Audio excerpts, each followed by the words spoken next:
अस्सलामुअलैकुम। प्याज को फ्राई करने से पहले अगर दूध में डुबो लिया जाए तो प्याज खस्ता हो जाता है।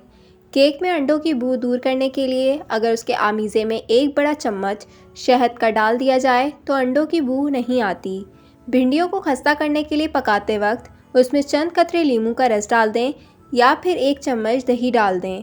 सब्जियों को तलने के बाद अगर उनमें तेल ज़्यादा हो जाए तो थोड़ा सा बेसन डालने से तेल खुश्क हो जाता है। अगर किसी कपड़े पर घी का दाग पड़ जाए तो उस हिस्से पर लीमू और नमक लगाकर मलें और साबुन से धो लें। अगर चांदी का सेट काला पड़ जाए तो उस पर टूथपेस्ट लगाकर रगड़ने से उसका रंग निखर जाएगा। लीमू पर नमक लगाकर उसे चिकनाहट वाले बर्तन पर रगड़ें तो चिकनाहट दूर हो जाती है। बिस्किट को ज़्यादा अरसे तक के लिए खस्ता और ताज़ा रखना हो तो पॉलीथिन बैग में डालकर फ्रिज में रख दें। कच्चा आम लेकर काटें, फिर थोड़े से पानी में उबाल लें। जब जोश आ जाए तो उसमें करेले काट कर डाल दें।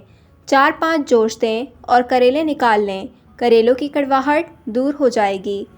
आटा गूंदने के थोड़ी देर बाद उस पर पापड़ी आ जाती है। उसके हल के लिए कोई भी प्लास्टिक की थैली लेकर चौकोर काट लें, उसको पानी में गीला कर लें और आटे को ढाँप दें। उसके बाद आटा फ्रिज में रख दें। आटे पर पापड़ी नहीं आएगी।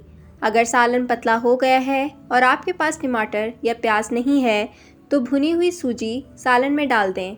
इससे सालन गाढ़ा हो जाएगा और जायका भी अच्छा होगा। खाना पकाने के दौरान अगर एक मोमबत्ती को चूल्हे के करीब रख दिया जाए तो खाने की खुशबू सिर्फ किचन तक महदूद रहती है। करेले को लंबाई के रुख काटने से उनकी कड़वाहट बहुत कम हो जाती है।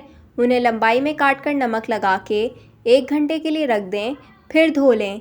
अगर फौरी इस्तेमाल ना करने हो तो नमक लगाकर फ्रीज़ कर लें। धोने के बाद खूब मल कर पकाएं।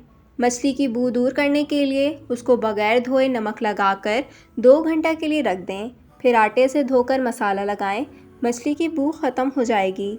नज़ला दूर करने के लिए थोड़े से चने भट्टी में बनवाकर गरम गरम सूंघें और पोटली में रखकर पेशानी को सेकें। चने खाएं, उससे नज़ले की शिद्दत कम हो जाती है। लहसुन की चटनी और बेसन की रोटी नज़ला ज़ुकाम में खाएं।